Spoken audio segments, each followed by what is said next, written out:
That's a familiar face over there. Jake, how we doing, man?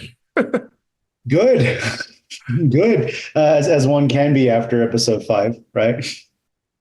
I suppose I should just start there. How did you guys Oh, go about just ripping everybody's hearts out? oh, no. Look, so all foreigners, like that's been in the script, that's been in the mission statement in the Bible from day one. Was that at a certain point we were going to have our characters and the show start to face real consequences on a level that the OG show and the characters haven't dealt with before. And full credit to Bo and his mission statement and just his genuine approach to wanting to do this, and something that was talked about a lot, in the rooms or like in our discussions with, visually adapting script and whatnot, right? It was, there's a certain, any generation that grew up, any level of generation that grew up with the original show, that genuinely grew up with the original show and is watching the show now, there's a level of just crap that we've gone through as a people, right? And I'm talking from 9/11 to COVID. I'm paraphrasing a lot Right. of crap in a lot that I'm just what I'm talking about. And so in that, the generation that grew up with X-Men also grew up with understanding, oh man, the world's real. Yeah. These are real, like it's real, Yeah. and learning about that, seeing that through, everyone's individual lenses, but ultimately we all can relate to that. Mhm. That was, I was really stoked. And that's one of the things that really genuinely intrigued me about coming to this project was like, oh, we're going to take some swings, but it's all going to be narratively, it's all going to be pushing the narrative in a way that's going to benefit, story and validating why we're making these changes. Not doing this stuff for sake of shock value, but to genuinely challenge and push narrative forward. Right. And for sake of pushing storytelling, Right. for shock value. So yeah, it's ideal. It's get come on, man, Gambit. Yeah, I know. Oh, Gambit. it's brutal. It's shocking. Not saying it's not going to be shocking. It's damn shocking. Like Yeah. even on our team, we were like, what? Side note, Yes. Magneto, yes, but Gambit wasn't the. It's one of those. Was it always Magneto? Was it always Gambit? Yes, half. Magneto was always kind of like the The staple. staple, yeah. The other character, it wasn't initially Gambit. I dare not say who it was because it changed a few times. Because as you change, script and story, and you push things based on what the story needed, was who got the bucket. Yeah. I'm So wandering now, like, oh God. well, Like that's how we felt. We're like, no, not them. No, not them. We for like 4 or 5 weeks. Like, who is it going to be? We landed on it. Cool. Who is it? Ah, yeah. okay. But There's just a big wheel that you spin every day, and whoever it lands on that day is who it's supposed to there be, was a dude. joke on the show that was, don't let it be known what your favorite character or who your favorite character is because they'll get killed. Yeah, like, like I've seen so many tweets there, like this is like Game of Thrones, like it's just there are no punches being pulled at all, and I'm like, usually this is very prone to hyperbole, but I feel you. Like Yeah. there was some real Jon Right. Snow vibes with Gambit. And again, to that point, right? It's the term escalation, right? Yes. Just on a rudimentary scale, just for example, what was considered violent in 92 is not considered violent in 2024. I almost said 97. That's where my head and heart are always at. Right. Just on that rudimentary example, that bar of what is violent or what is shocking to an audience has just grown because whether it's desensitized, accustomed to, whatever the verbiage, the vernacular that you want to use for how we take in visual medium these days, right? Or what the context of that visual medium is, we as a populace, our sensitivity level has been raised. That is where the new bar is. So it's one of those things where again, it's what I appreciated about what the swings were going to be taken about the show was we need to hit that bar, not to for sake of shock value, but for a minimum level of comprehension, understanding where we are as a peoples, as far as the mass populace of, oh man, that shocked us versus that's kiddie stuff, right? Yeah. You have to escalate. You have to do certain things to get the same level of comprehension across a lot of parties, and having these consequences. And again, something that was also talked about a lot, on the team from Go was, coming back to Trask's line in 101. You have no idea what it's like to be left behind for the future. Now the X-Men do. Yes. Yeah. All mutant kind does, but it's to that point of, just like 9/11, COVID, it wasn't just an us problem. We all had our individual, things, but how did it affect? What were the consequences around the world? Yeah. Different walks of life, different peoples, different mentalities, Mm-hmm. different religious groups, etc., extremists. Not, it was a gate, as a floodgate that got opened, Right. because of life. Yeah, you can't shut the box once it's open. Now we're here. Or it doesn't go back into the box. Right, exactly. And so, and that's what I also, again, love about our show, and, what the vision has been, and the support from, story, the support for good storytelling is, the quick reaction is, oh, this is just for shock value or sake of, like, no, this is being done for a reason. And this is going to have further ramifications for our characters and the rest of the world that they encapsulate throughout the rest of the season. There is a story point that is going to propel stuff for this. So, it's not, we're not messing around. We're not doing we're not trying to be so careful. I appreciate it. I appreciate it. I'm trying to do my best to be very careful. Right, exactly. I would like to ask, because one of the things that's popped up online too is that you guys are moving at a pace that is not 1992. Like it is now. You have gone through Inferno. There's been a Siege of Genosha. There's been like Goblin Queen. There's been so much.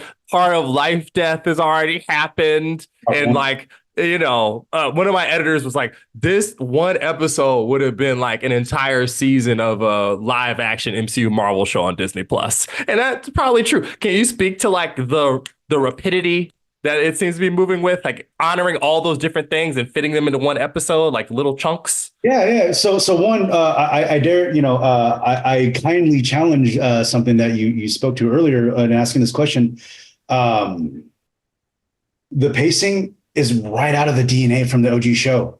Really? Think about, what the OG, so, and the reason why it's not felt as much is because there's a difference between having a 5-season arc and us having a 1 season, 10 episodic run. Oh, okay. There we go. They had a lot more episodes to cover a lot more ground. But if you watch individual episodes and the Phoenix Saga, part 1, how much they go through in just the first episode, it's like, dang, like in one episode, we understand that Gambit comes in from a night out while everybody's, waking up from early in the morning. Xavier just sends everybody off to space. Jubilee's a scapegoat. Oh yeah, by the way, there's some space entity up in there, and Eric the Red shows up. What? Yeah, there's this wild. The pacing is definitely, and also again, full credit to the scripts and a story team because and writers room and Bo, because that pacing is in the script. When you have 1,100 characters you got to cover, and they all have poignant moments and they all have arcs. You have to really prioritize what story, you lose time for process. So it's like, how do you have to cram all that stuff in, because, again, something that I really respect about the stories and the scripts in the writer's room is we only have 10 episodes to work with. Like I like to say, everything has to slap. Everything has to, we don't have the luxury of, later on in the season, like, no, get episode 1, and so because the mission statement was, because by episode 5, we're going to challenge stuff and just hold a mirror. So we had to know how that escalation would work, but you can't escalate unless you know where you're starting from and then you know where you're going. Right on. Okay, so that makes sense. People will probably be. It does. It's a bit. I know it's like a lot of stuff, which is how the show works. You have to keep up. You just gotta digest, kids. We're moving. One thing I have to ask is that the other thing the internet picked up on is, you knew some bad stuff was about to happen in Genosha because our boy, the Watcher, is above it in the most subtle sort of nod that I did not catch at the beginning, and I did not get to on Twitter. I was like, huh? And then go back and see it, and it's like, wow, Lion King SFX Brigade, stand up. So can we talk a little bit about that and the preposterous teaser you guys just put out where Captain America's shield gets thrown to somebody's feet? His shield falls into some snow. Yeah, I don't know anything about that. Like, what? I can't say anything because it's Captain America. Okay. I can't talk about it because it is. No. So one, also just to answer your pacing question too. Yeah. You have to have that fundamental spine, right, from the scripts, but it comes everybody working together. It comes down to editing too. It comes down to, who are we showcasing, who are we not showcasing, what lines are off camera versus what's on screen, how long we linger, how long we don't. Acting, it always, I say this all the time, but it always ends up coming down to an insanely monumental team effort to get everything across, and executed. And then to that point, the Watcher, huge shout out to Anthony Wu, our production designer. He went in there and was like, I'm gonna go paint this. And we're like, oh, we missed it the first time you put it in there. It's like, oh, cool. So the rest. It was super subtle. Yeah, it's a very subtle thing. And, it's the Watcher shows up for seminal, timeline, sacred stuff. So, it's definitely less about there to support and help the X-Men, but more or less to just kind of be like, hey, it's got to happen. So someone's got to watch this. Exactly. And it's just interesting because, we talked to Brad and he's like, yeah, we're doing our own thing over here, but the Watcher is a constant across all Marvel media. Exactly. And then to that point too, the Watcher is definitely part of OG canon because Watcher made cameos. Yep, that's right. In the original show, which was also illegal at the time when they did. Thanks, Larry. Yeah, thanks, Larry. But yeah, it's so it's not. I'm not saying it is or it isn't the Watcher MCU because stuff changes all the time. But as of this point, MCU, they have their own Watcher. They have that version of the Watcher, and also Watcher transcends time, space, and relevancy. So it's our Watcher, it's their Watcher, it's a Watcher. If we get through the end of this, Jake, you got to come back. If I hear Jeffrey Wright's velvety tones come through on your show, we gotta have a chat. We gotta have a chat. Nothing is off the table, but I will say I wouldn't hold out my hopes for that just yet. Okay, that's all right. That's all right. So the X-Men are at war, and we've covered so much ground already. How are they going to navigate the world without a leader? Because first we don't have Charles at the beginning, and then Magneto's in charge, and now Magneto's kind of not here. So what do we do? Magneto's kind of not matter right now, and right. It is that it is just that question, right? It is. How does our team, these characters we know and love, how do they go into this,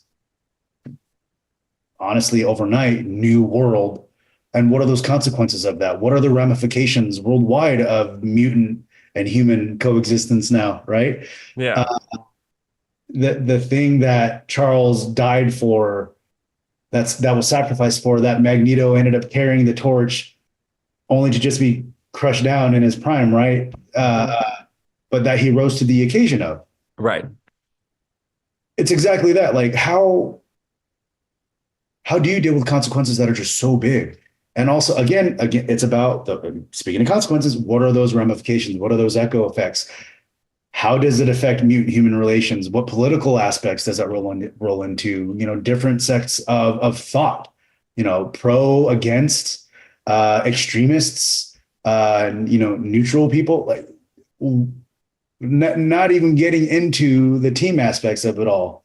The different derivatives of mutants and just superpower beings, right? I mean, call a spade a spade. We saw Cap Shield. Yep. We what a lot of people tend to forget that Cap of the 90s wasn't really our Cap Rogers now today. Yeah. Steve Rogers in the 90s had a little bit of a bias against the mutants, but yeah. And look, like, what I will say is the reason why I love the X-Men so much and why I value them over a lot of the other Marvel teams that we have, because there's a lot of great ones. At the end of the day, they got the Danger Room, man. The X-Men train for this stuff. They have a Danger Room. Everybody else just wings that shit. So this is knocking the team off their rocker a little bit. This is going to be some non sequitur stuff that they have to face and experience that they've never experienced before. But I would love to see how. I would love to see. I know how this stuff ends. I would love to see the audience react to how the X-Men come together, and if they do, how do they do it, especially after something like this, and how does our team dynamic shift? Does it shift? Or does it strengthen? We don't know, because just like 9/11 or COVID or anything in between, it brought people together, it separated people, and it did some stuff in between. But we had all of it, because there's a lot of people on this planet. We all got to coexist. So I really look forward to the audience watching our X-Men catch up to the future.